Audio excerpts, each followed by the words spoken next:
விவசாய பண்ணைகளில் 87%, அதாவது 500 மில்லியன் எண்ணிக்கையில் குடும்ப பண்ணைகள் செயல்பட்டு வருகின்றன. பல்வேறு வகையான பயிர்களை உற்பத்தி செய்வதும் அவற்றோடு கால்நடை மற்றும் மீன் வளர்ப்பு ஆகியவற்றை இணைத்து ஒருங்கிணைந்த விவசாயம் இப்பண்ணைகளில் நடைபெறுவதால் இவை அதிக முக்கியத்துவம் பெறுகின்றன. பல நூற்றாண்டுகளாகவே இந்திய விவசாயமானது வானிலை மற்றும் பருவ மாற்றங்களை பொறுத்தே உள்ளது.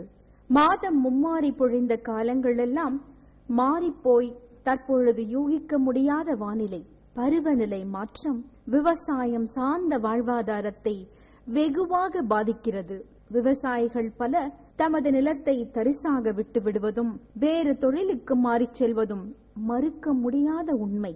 சரியான வகையில் பருவ மாற்றங்களையும் நில மற்றும் நீர் வளத்தை பயன்படுத்துவதன் மூலமாக இடர்மிகுந்த வானிலை மாற்றத்தின் விளைவுகளை குறைக்கவும் சாதகமான வானிலை மாற்றத்தின் பயன்களை அதிகரிக்கவும் முடியும்.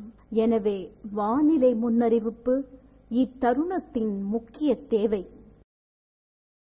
திண்டுக்கல் மாவட்டம் கன்னிவாடி கிராமத்தின் 10 ஆண்டு கால மழை அளவுகளை ஒப்பிட்டு பார்க்கும் பொழுது வருடாந்திர மழை அளவு, மழை பெய்யும் நாட்களின் எண்ணிக்கை, குறிப்பிட்ட மாதங்களில் மழை பெய்யும் அளவு ஆகியவை பருவநிலை தொடர்ந்து மாறிக்கொண்டே வருவதை தெள்ள தெளிவாக காட்டுகிறது.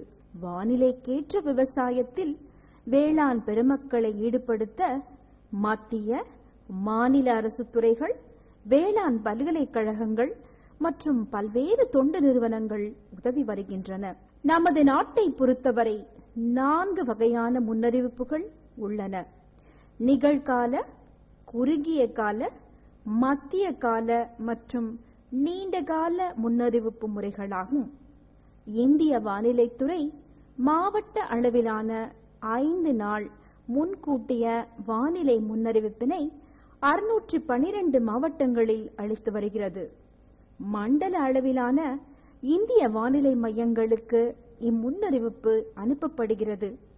இதன் மூலம் 130 வேளாண் வானிலை ஆலோசனை மையங்களுக்கு மீண்டும் அனுப்பப்பட்டு அனைத்து மாவட்ட விவசாயிகள் பயனடையும் வகையில் அறிக்கைகளாக வடிவமைக்கப்பட்டு ஊடகங்கள் மூலம் கொடுக்கப்படுகிறது. எமது மாசா சுவாமிநாதன் ஆராய்ச்சி நிறுவனமும் இப்பணியில் பங்காற்றி வருகிறது. அதன் ஒரு பகுதியாக 2001ஆம் ஆண்டு திண்டுக்கல் மாவட்டம் கன்னிவாடி பகுதி தேர்வு செய்யப்பட்டு உள்ளூர் விவசாயிகள் பயன்பெறும் வகையில் 5 நாள் இடைநிலை வானிலை முன்னறிவிப்பு வழங்கப்பட்டு வருகிறது.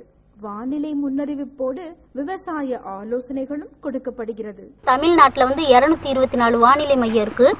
இதுல விவசாயிகளா நடத்தக்கூடிய வானிலை மையம் நமது மையம் மட்டும்தான்.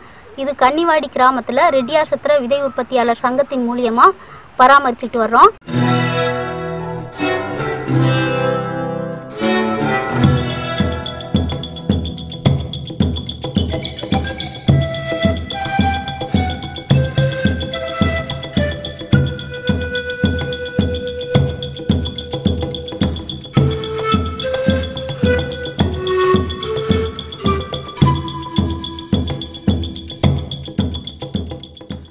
இதுக்கு பார்த்தீங்கன்னா MS சுவாமிநாதன் ஃபவுண்டேஷன் நம்ம தொழில்நுட்ப உதவிகள் சொல்கிறாங்க. கோயம்புத்தூர் யூனிவர்சிட்டியிலேருந்தும் தொழில்நுட்ப ஆலோசனைகள் வழங்கிக்கிட்டு இருக்காங்க.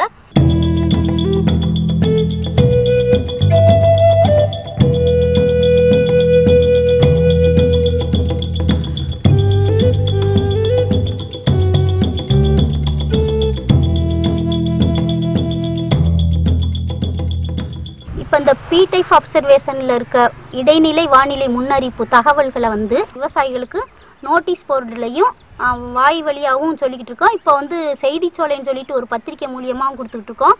அப்புறம் பார்த்தீங்கன்னா வாய்ஸ் மெயில்னு சொல்லிட்டு செல்ஃபோன் மூலமாகவும் விவசாயிகளுக்கு இந்த தகவலை கொடுத்துக்கிட்டு இருக்கோம். இங்கே பார்த்தீங்கன்னா 20 கிலோமீட்டருக்குள்ளே கவரேஜ் ஆகிற தகவல்களை விவசாயிகளுக்கு சொல்கிறதுனால இங்கே நிறைய விவசாயிகள் இந்த வானிலை தகவல் மையத்தை பயன்படுத்துகிறாங்க. தகவல் பலகையில படிச்சவங்க தெரிஞ்சுக்கிட்டு போயிருவாங்க. அது அப்படி இருந்துமே இது மழை அளவுனா மழை இல்ல மழை இருக்கு அப்படின்னு சொல்லுவோம். அதோட வேகம் எவ்வளவுன்னு கேட்பாங்க, மழையின் மில்லிமீட்டர் எவ்வளவு, காற்றின் வேகம் எவ்வளவுன்னு கேட்பாங்க. அதை வந்து நாங்க எக்ஸ்பிளைன் பண்ணி இதற்காக நீங்க விவசாயத்துக்கு நீங்க இப்படி பயன்படுத்தலாம், நீங்க மழை பெய்யற தண்ணி பாய்ச்சறதுக்கோ இல்லாட்டி மருந்தடிக்க பயிர்கள் காய வைக்க தானியங்கள் காய வைக்கிறதுக்காக நாங்க தகவல் கொடுத்துருக்கோம். சாகுபடி முதல் அறுவடை வரையான தகவல்களை கொடுத்துக்கிட்டு இருக்கோம். அறுவடை முதல்னா தொழில்நுட்பம், உரம் இடுமுறை, கலை நிர்வாகம், பூச்சி கட்டுப்பாடு, நோய் கட்டுப்பாடு, இது மாதிரியான தகவல் விவசாயத்தில் கொடுத்துக்கிட்டு இருக்கோம். செப்டம்பர் மாதம் கடைசிக்கு மழை வரும் தகவல் தெரியுமே உழவு ஓட்டி வச்சுருந்தோம். உழவு ஓட்டி பார் கட்டி வச்சுருந்தோம். அது வந்து விதையும் நட்டு வச்சுருந்ததுனால மழை பெஞ்சு அப்படியே நல்லா முளைச்சி நல்ல முறையில் காய் வந்துக்கிட்டு இருக்குங்க.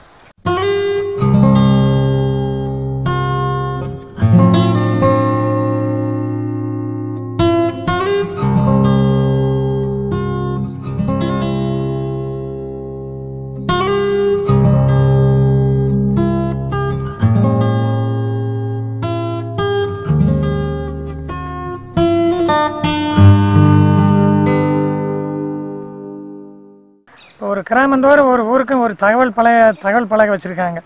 அதில் அன்னன்னைக்கு மார்க்கெட் நிலவரம் என்னென்ன, விவசாயிகளுக்கு தேவையான காய்கறி என்ன ரேட்டுக்கு விற்குதுன்னு சொல்லி, பூ என்ன விலைக்கு விற்குன்னு பூரா வந்து அதில் இப்போ தகவல் பலகை எழுதுவாங்க. அது மாதிரி வானிலை இன்றைக்கி மழை பெய்யும், இன்றைக்கி 48 மணி நேரத்தில் மழை பெய்யும், காற்று அதிகம் வீசும், இவ்வளோ மழை பெய்யும்னு சொல்லி வானிலைன்னு தனியாக ஒரு அதிலே எழுதி ஒட்டிடுறாங்க. அதனால் வர்ற விவசாயியை அந்த கடைகளில் தகவல் பலகை பார்த்து நிறையா பேர் அதை பார்த்து ஊரில் தெரிஞ்சுக்கிறாங்க. நான் பப்பாளி விவசாயம் மட்டும் இல்லாமல் மற்ற மக்காச்சோளம், தென்னை மரம் எல்லாமே நாங்கள் விவசாயம் பண்ணிக்கிட்டு இருக்கேன். அதில் பார்த்தீங்கன்னா வானிலை ஆராய்ச்சி மையத்தை தொடர்பு கொண்டு இப்படி மக்காச்சோளம் ஒடிச்சு காய வைக்கணும்னா கூட எங்களுக்கு வெயில் தேவைப்படுற காரணத்தினால அவங்கள்ட்ட கேட்டு தான் நாங்கள் அதை கூட பண்ணுறது, அறுவடை பண்ணுறது கூட. அதே போல் அது மட்டும் இல்லாமல் தென்னை மரம் எங்களுக்கு இருக்குது, தென்னந்தோப்பு இருக்குது. அந்த கொப்பரை தேங்காய் நாங்கள் பண்ணிக்கிட்டு இருக்கோம். அதுவுமே வந்து எங்களுக்கு வெயில் அடிச்சா தான் கொப்பரை தேங்காய் இல்லைன்னா பூசானம் பிடிச்சி அது வேஸ்ட் ஆயிரும். அதே போல் நீர் பாய்ச்சற இதுக்கும் வந்து கேட்போம், மழை வரும் அப்படிங்கிற மாதிரி இருந்துச்சுனாக்க மக்காச்சோளமாகட்டும், தென்னை மரமாகட்டும், பப்பாளி ஆகட்டும், எந்த இதுக்குமே நாங்கள் விவசாயத்துக்கு வந்து நீர் பாய்ச்ச மாட்டோம். அதே போல் களை எடுக்கிறதும் அந்த மாதிரி தான். மழை வர்ற மாதிரி இருந்துச்சுன்னா காட்டில் வந்து விவசாய நிலங்களில் களை கூட எடுக்க மாட்டோம். ஏன்னா அதை எடுத்து விட்டோம்னா திரும்ப மழை பெஞ்சுன்னா அது அப்படியே திரும்ப களைகள்லாம் அப்படியே தளைஞ்சிரும். அதனால வந்து அதுவுமே வெயில் அடிச்ச தெரிஞ்ச உறுதிப்படுத்திக்கிட்டு தான் நாங்கள் களை கூட எடுப்போம். காற்றோட அளவு, மழையோட அளவு எல்லாம் அவங்க வந்து 13 விதமான கருவிகள்லாம் வச்சு கண்டுபிடிச்சி எங்களுக்கு சொல்லுவாங்க. அது மூலியமாக அதை கேட்டுக்கிட்டு காற்று அதிகமாக இருந்துச்சுனாக்கா நாங்கள் விவசாய வேலைகளெல்லாம் காற்றுக்கு தகுந்த மாதிரி வாழைக்கு முட்டு கொடுக்கறது, மருந்தடிக்கிறதெல்லாம் வந்து இந்த செடியில் படணும்னா 3 கிலோமீட்டர் வேகத்துக்கு கம்மியாக இருந்தால் தான் நம்மளுக்கு எதிர் திசைக்கு வராமல் இருக்குங்க. அதெல்லாம் தெரிஞ்சுக்கிட்டு தாங்க காற்று கம்மியாக இருந்தால் மருந்தடிப்போம். செடி பயிர்களுக்கு நாற்று போடுறதுக்கெல்லாம் வந்து மழை அளவு கூட இருந்தாங்க நாற்றை 2 நாள் கழித்து போடுவோம். அறுவடை செய்கிறது அதே மாதிரி அதிகமான மழை இருக்குது அப்படின்னாங்கன்னா அறுவடை செய்ய மாட்டோம். குறைவானது வந்து 15 டிகிரி வெப்பநிலை, 45 டிகிரி வந்து அதிகமான வெப்பநிலை. இந்த 2 சீசனில் இடைப்பட்ட காலத்தில் பார்த்திங்கன்னா நோய் வராது. இந்த தாக்குதல் இருக்கும்போது நம்ம 15 குறைவான வெப்பநிலை இருக்கும்போதும் அதிகமான வெப்பநிலை இருக்கும்போதும் கண்டிப்பாக பயிருக்கு வந்து சேதம் வரும். இப்போ இந்த வெப்பநிலை அதிகமாக இருக்குது, இதுக்கு வந்து நமக்கு முன்கூட்டியே வந்து தடுப்பு முறைகள்லாம் பயன்படுத்தி விவசாயிகள் பயன்படுற மாதிரி வச்சுருக்கோம்.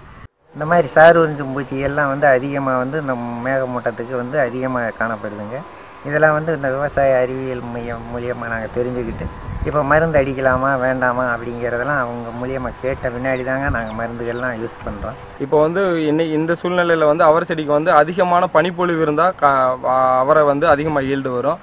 ஆனால் மேகமூட்டமாக இருந்துச்சுன்னா நோய் தாக்கங்கிறது அதிகமாக வந்துடும். அதாவது இப்போ நீங்கள் பார்க்குற இந்த புழு வந்து இப்போ மேகமூட்டமாக இருந்துச்சுன்னா வந்துடும். ஆனால் அதே வந்து இப்போ நல்லா வெயில் அடித்து நல்லா பனி அடிச்சுன்னா இந்த மாதிரி இது வராது, நல்லா இப்படி நல்லபடியாக இருக்கும். அதுக்காக நம்மளுக்கு வந்து வந்து இன்னைக்கு வந்து வானிலை வந்து மேகமூட்டமாக இருக்கும் அப்படிங்கிற தகவல் நம்மளுக்கு வந்து இன்னும் 2 நாளைக்கு இருக்கும், 1 நாளைக்கு இருக்கும், மழைப்பொழிவு இருக்கும் அப்படின்னா நம்ம அதுக்கேற்ற மாதிரி பூச்சிக்கொல்லி மருந்துகளை இப்போ மழைப்பொழிவு பெய்கிற இடத்துல மருந்தை வந்து நம்ம ஸ்ப்ரே பண்ண முடியாது செடிகளுக்கு. அப்போ வந்து பணம் வந்து நம்மளுக்கு வீணாயிரும். அதுக்காக அதை பொறுத்து நாங்கள் வந்து பூச்சிக்கொல்லி மருந்துகளை யூஸ் பண்ணுறதுக்கு வானிலை தகவல் மையம் ரொம்ப வந்து யூஸ்ஃபுல்லாக இருக்குது. இந்த மக்காச்சோளம் வந்து ஆவணி மாதம் கடைசிக்கு ஒரு 25ஆம் தேதி புரட்டாசி காட்டு முன்னாடியும் ஆவணி கடைசிக்குமா நடந்துட்டு இருக்கான். நடவு நட்டுருக்கிறதுல வந்து 45வது நாள்னா கார்த்திகை 15 தேதிக்கு மேலே விதை உரம் போட வேண்டிய சூழ்நிலைகள் வரும். அந்த 45வது நாளைக்கு முன்னாடியே வந்து வானிலை அறிக்கை தெரிஞ்சதுனால நம்ம முன்னாடி ஒரு 35வது நாளே உரத்தை வாங்கி முன்னாடியே களையை கொத்தி அதை போட்டு மூடி வச்சிடறோம். இயற்கையாகவே மழை பெஞ்சதுனால அது உரத்தை வந்து பயிர் எடுத்துக்கக்கூடிய ஒரு வாய்ப்புகள் அதிகமாக இருக்குது. இது அட்வான்ஸாக நம்ம வந்து என்னென்னா மழை பெய்யக்கூடிய காலங்களை தெரிஞ்சதுனால வானிலை அறிக்கையை தெரிஞ்சுக்கிட்டு அது மாதிரி பண்ணியிருக்கோம். கன்னிவாடி வானிலை ஆராய்ச்சி இதன்படி தகவல் படி திருந்திய நெல் சாகுபடி பண்ணியிருந்தோம். குறைஞ்ச தண்ணீரில் வரிசை நடவு நட்டு நல்ல மகசூல் 15 சென்ட்டுக்கு 550 கிலோ வரைக்கும் மகசூல் எடுத்துருந்தோம். நல்ல மகசூல் வந்துச்சு. எங்களுக்கு இந்த வானிலை தெரிஞ்சிட்டு வந்ததுலேருந்து எங்களுக்கு புழு நாங்கள் மல்பரி பட்டுப்புழுவுக்கு அதிக தலை சாப்பிடுங்க ஒரு 10 நாளைக்கு மேலே ஆனால். அப்போங்க எங்களுக்கு மழை நாளைக்கு 2 நாள் வரும்னு சொன்னாங்கன்னா நாங்கள் முன்கூட்டியே நாங்கள் தலையை சேமித்து வச்சுக்கணும். அறுத்து கொண்டாந்து ஈர சாக்கு நினச்சி மூடி வச்சுக்குவோம். இல்லாட்டி மழை பெஞ்சு அதிகம் ஈரத்தலை போட்டோம்னாலும் புழு ஜுரம் மாதிரி வந்து இதாயிரும். அதனால் எங்களுக்கு ஈரம் இல்லாமல் இருக்கனால அந்த மழை வாரம் தெரிஞ்சுக்கிட்டு கேட்டுக்கிட்டு வந்து நாங்கள் அறுத்து சேமித்து வச்சுக்குவோம். ஆனால் மழை பெய்யும்னு முன்னெச்சரிக்கையாக வானொலியில் சொல்லிடுவாங்க. நாங்கள் அதை வச்சு மாட்டுக்கு தீனி தயார் பண்ணணுமா, வைக்கப்புல் வாங்கணுமா, அதை வச்சு அதை பாதுகாப்பு பண்ணி வச்சுக்கிறதா, அந்த மாட்டுக்கு என்னென்ன உணவு கொடுக்குறோமோ அதெல்லாம் வாங்கி நாங்கள் எச்சரிக்கையாக வச்சுக்குவோம். மழையில் தீனி எதையும் நனைய விட மாட்டோம். இந்த மழை காலத்தில் வந்து மாடு நனைஞ்சா காய்ச்சல் வந்துடும், அது நனையாமல் வச்சுக்குவோம். மழை காலத்தில் என்ன நோய் தாக்குதல், வெயில் காலத்தில் என்ன நோய் தாக்குது அப்படிங்கிறதையும் எங்களுக்கு தெரியப்படுத்துகிறாங்க. அது மூலியமாக வந்து நாங்கள் முன்னெச்சரிக்கையாக வந்து அதுக்கு தகுந்த மாதிரி அந்த நோய்களுக்கு தகுந்த மாதிரி சில தடுப்பூசிகள் வந்து நாங்கள் முன்னெச்சரிக்கையாக போட்டுக்கிறதுனால வந்து மாடு வந்து இப்போ நாங்கள் நல்ல பராமரிப்புக்கு கொண்டு வந்துட்டோம். அந்த நோய் தாக்குதல் இல்லாமல் நாங்கள் கொண்டு வந்துக்கிட்டு இருக்கோம். இப்போ இந்த வானிலையில் என்ன நாங்கள் தெரிஞ்சுக்கிறோம்னா, இந்த காற்றடிக்கிற சமயத்தை வச்சு இந்த பூச்சி நோய்களை நம்ம கண்டுக்கலாம். இப்போ வந்து பார்த்திங்கன்னா இந்த காற்று வடமேற்குல வந்து அடிக்கும்போது இப்போ என்ன செய்யணும்னா நோயோட தாக்குதல் கூட வரும், நைட்டு பனி கூட வரும். இந்த கிளைமேட் அடிக்கும்போது காடு உணராது. அப்படி இந்த குளிர் காற்று அடிக்கும்போது பூமி ஈரம் இருக்கும். அப்போ வந்து அந்த பங்கஸ் எல்லாம் வர்றதுக்கான வாய்ப்பு இருக்குது. அதை வச்சு மருந்தடிக்கலாம். நமக்கு நல்லா வெயில் அடிக்கும் அப்படின்னு சொன்னால் அது தக்கன சில முடிவுகளை மாற்றி வைக்கலாம். தண்ணி பாய்ச்சலாம். தண்ணி இன்னைக்கு இல்லை மழை சாரல் விழுகும், ஒரு 10 மில்லிமீட்டர் மழை பெய்யும்னா 10 மில்லிமீட்டர் மழை பெஞ்சால் நம்ம காட்டுக்கு போகும், தேவையில்லை. அதுக்காண்டி நம்ம தண்ணி பாய்ச்சிற வேலையை குறைச்சி வைக்கலாம். அந்த மாதிரி சில சின்னத்தன தகவல்கள்லாம் நம்ம எடுத்துக்கலாம். தகவலை எடுத்து நம்ம பயன்படுத்தலாம். நிச்சயமாக பயன்படுத்தினோம்னா தான் நம்ம அதோடைய நமக்கு தெரியும், நமக்கு இல்லைன்னா தெரியாது.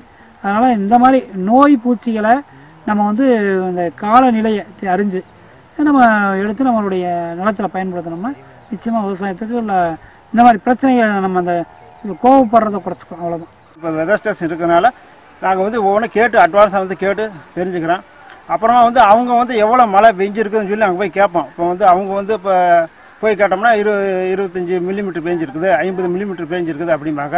ஆனால் வந்து நாங்கள் வந்து எங்கள் பாரம்பரியமாக வந்து இப்போ கிராமங்களில் வந்து நம்ம குத்துற உரல் இருக்குங்க, நம்மள சோளம் கம்பு குத்துற உரல், அந்த உரல் வந்து நிரம்பி வழிஞ்சதுன்னா 25 மில்லிமீட்டர் மழை, அது எங்கள் இதில் வந்து உழவு மழை அப்படிம்பாங்க. அப்போ வந்து அவங்க அளவு என்ன சொல்லியிருக்க, பெஞ்ச அளவு என்ன சொல்லியிருக்காங்க, நமக்கு எவ்வளோ மழை பெஞ்சிருக்குது அப்படின்னு சொல்லி நாங்களே டெஸ்ட் பண்ணிக்கோங்க. மேக்ஸிமம் 99% வந்து சரியாக தான் இருக்குது. இந்த விவசாய ஆராய்ச்சி மையத்தை நாங்கள் வந்து கேட்டு செய்யறதுனால எங்களுக்கு வந்து நிறையா நன்மைகள் நடக்குதுங்க. எங்களுக்கு வந்து அந்த வளங்குண்டான் வேளாண்மையில் இருக்க வானிலை மைய தகவல் வந்து எங்களுக்கு ரொம்ப யூஸ்ஃபுல்லாக இருக்குது. நாங்கள் வந்து எது தேவைன்னா அவங்கள்ட்ட வந்து ஃபோன் பண்ணி கேட்டு எப்படி இருக்குது, மழை வருமா, எப்படி இருக்குன்ற தகவல் பூரா நாங்கள் அவங்கள்ட்ட கேட்டுப்போம். எங்கள் ஏரியா விவசாயிகளுக்கு இந்த வானிலை ஆய்வு மையம் இருக்கிறது ரொம்ப பயனுள்ளதாக இருக்குன்னு உங்கள்கிட்ட சொல்லிக்கிறதுல நான் மிக்க மகிழ்ச்சி அடைஞ்சிக்கிறேன். எமது மாசா சுவாமிநாதன் ஆராய்ச்சி நிறுவனம் தமிழ்நாட்டில் உள்ள திருவையாறு பகுதியில் கிராம அறிவு மையம் அமைத்து பல்வேறு உதவிகளை செய்து வருகிறது. குறிப்பாக தமிழ்நாடு வேளாண் பல்கலைக்கழகம், ஆடுதுறை நெல் ஆராய்ச்சி நிறுவனம் மற்றும் உள்ளூர் விவசாய அமைப்பு ஆகியவற்றிலிருந்து வானிலை தகவல்களை பெற்றுக்கொண்டு விவசாயிகளுக்கு தேவையான வானிலை முன்னறிவிப்புகளையும் ஆலோசனைகளையும் குரல் வழி செய்தியாக வழங்கி வருகிறது. MS சுவாமிநாதன் ஆராய்ச்சி நிறுவனம் வழங்கும் தகவல்: வங்கக்கடலில் குறைந்த காற்றழுத்த தாழ்வு நிலை உருவாகி இருக்கிறதுனால நம்ம பகுதியில் பரவலாக மழை பெய்ய வாய்ப்புகள் அதிகம் இருக்குது. அதனால வயல்களில் வடிகால் வாய்க்கால்களை உடனடியா அமைச்சு வயலில் நீர் தேங்காம மழை நீரை வடிகட்டணும். சரியான முறையில் வடிகால் வசதி செய்தால்தான் பயிரை காப்பாற்ற முடியும். வடிகால் அமைத்து மகசூல் இழப்பீட்டை குறைக்குமாறு கேட்டுக்கிறோம். இப்போ நாங்கள் எம்எஸ் சுவாமிநாதன் ஃபவுண்டேஷனில் வந்து எங்களுக்கு இந்த வானிலை மெசேஜ் தான் பண்ணிகிட்டு இருக்காங்க. இந்த மெசேஜ்னால இப்போ பார்த்தீங்கன்னா லாஸ்ட் டைம் நாங்கள் குருவை நட்டுட்டு அறுக்க போகிற டயத்தில் இத்தனை நாளைக்கு அப்புறம் கரெக்டாக மழை பெய்யும் அப்படின்னு சொல்லி அவங்க ஒரு டேட் சொல்லியிருந்தாங்க. அதுக்குள்ளே நாங்கள் அறுவடையும் கொஞ்சம் வேகமாக எவ்வளோ முடிக்கணுமோ ஹார்ட்வேர்ஸும் நாங்கள் சரசரன்னு வேகமாக முடித்தோம். அதனால் வந்து பெரும்பாலான பகுதிகள் நாங்கள் அறுத்துட்டு ரொம்ப ஒரு 100 ஏக்கர் நட்டுருக்கோன்னா ஒரு 75 ஏக்கர் 80 ஏக்கர் நாங்கள் அறுவடை ஆகிடுச்சு. அந்தளவுக்கு எங்களுக்கு அதில் ஒரு பயன் இருந்துச்சு. அதே மாதிரி பார்த்திங்கன்னா திரும்ப இப்போ சம்பா நாங்கள் லாஸ்ட் சம்பா நாங்கள் இப்போ விதை போடும் போதும் அதே மாதிரி தான் இந்த இதுலேருந்து குறிப்பிட்ட தேதிக்குள்ளே மழைகள் அதிகமாக இருக்கும் அப்படின்னு சொல்லியிருந்தாங்க. அதனால் அந்த நாற்று விடுறத கொஞ்சம் டிலே பண்ணி அந்த மழைக்கு அப்புறம் தான் நாங்கள் வந்து நாற்று விடவே ஆரம்பித்தோம். அடுத்தது ரெண்டாவது எங்களுக்கு இந்த பனிப்பொழிவு, அது பார்த்திங்கன்னா அந்த பனிப்பொழிவுக்கும் கரெக்டான டயத்தில் எங்களுக்கு மருந்து சொல்லிடுறாங்க. அங்கேருந்து எம்எஸ்ஆர்எஃப்லேருந்து இந்த டயத்தில் பனிப்பொழிவு வரப்போகுது, நீங்கள் அதுக்கு இந்த மாதிரி மருந்து நீங்கள் கொடுத்துருங்க அப்படின்னு சொல்லிட்டு கெமிக்கல் நேம் சொல்லிடுறாங்க. இயற்கை விவசாயம் பண்ணிகிட்டு இருக்கேன். நான் வந்து உரம்லாம் போடுறதே கிடையாதுங்க, ஊசி மருந்து அடிக்கிறது கிடையாது. ஆனால் இங்கே வர்ற தகவலெல்லாம் தெரிஞ்சுக்கிட்டு அதுக்கு தகுந்த மாதிரி இன்றைக்கி மழை பெய்யுதுன்னா இன்றைக்கி நம்ம இயற்கை உரங்கள் போடுறதெல்லாம் அன்றைக்கி கொஞ்சம் நிப்பாட்டி இருந்து மறுநாள் போடுவேன். நாங்கள் வந்து ஆடு மாடு வச்சு விவசாயம் பண்ணிகிட்ருக்கோம். மாட்டுக்கு வந்து மழைக்காலம் முடிந்து பனிக்காலம் ஆரம்பிக்கிறதால வந்து நோய்கள் தாக்கம் அதிகமாக இருக்கிறதுனால சாமிநாதன் ஃபவுண்டேஷன்லேருந்து அறிவுரைகள் சொன்னாங்க. அதுபடி நாங்கள் வந்து பின்பற்றி நடந்ததுனால நிறைய மாடுகள் வந்து இழப்பு இல்லாமல் காப்பாற்ற முடிஞ்சுது. இப்போ எங்கள் கிராமத்தில் எடுத்துக்கிட்டிங்கன்னா உழவர் மையம் இருக்குது. நாங்கள் தெரிஞ்சுக்கிற சில விஷயங்களை வந்து எங்களுக்குள்ளே பகிர்ந்துக்கிறோம், இல்லை ஈவினிங் டயத்தில் நின்று பேசிக்கிறோம். சில பகுதியில் அது வந்து மாதிரிலாம் செய்ய மாட்டேறதுக்கு வேலை, ஒருத்தருக்கு தெரிஞ்சு அவங்க மட்டும் அந்த பயன் அடைஞ்சிட்டு அப்படியே விட்டுறாங்க. ஏற்பிடிக்கும் கைகள் கனிப்பொறியையும் இயக்க வேண்டும் என்று பசுமை புரட்சியோடு அறிவு புரட்சிக்கும் வித்திட்ட எமது பேராசிரியர் மாசா சுவாமிநாதன் ஐயா அவர்கள் வலியுறுத்தும் வானிலைக்கேற்ற விவசாயம் என்பதன் தேவையை கண்கூடாக காண முடிகிறது. இனிவரும் காலங்களில் குடும்ப பண்ணைகள் வெற்றிகரமாக செயல்படுவதற்கு வானிலை முன்னறிவிப்பும் அதனோடு தொடர்புடைய விவசாய மற்றும் கால்நடை பராமரிப்பு முறைகளும் அத்தியாவசியமானவை என்பதில் சிறிதும் ஐயமில்லை. உரம் மருந்து மற்ற எல்லாமே வாங்கிடலாம், வானிலைங்கிறது வாங்க முடியாத ஒரு இயற்கை. அதை வந்து காலகாலத்தில் நம்ம தெரிஞ்சுக்கிட்டோம்னா ரொம்ப நல்லது.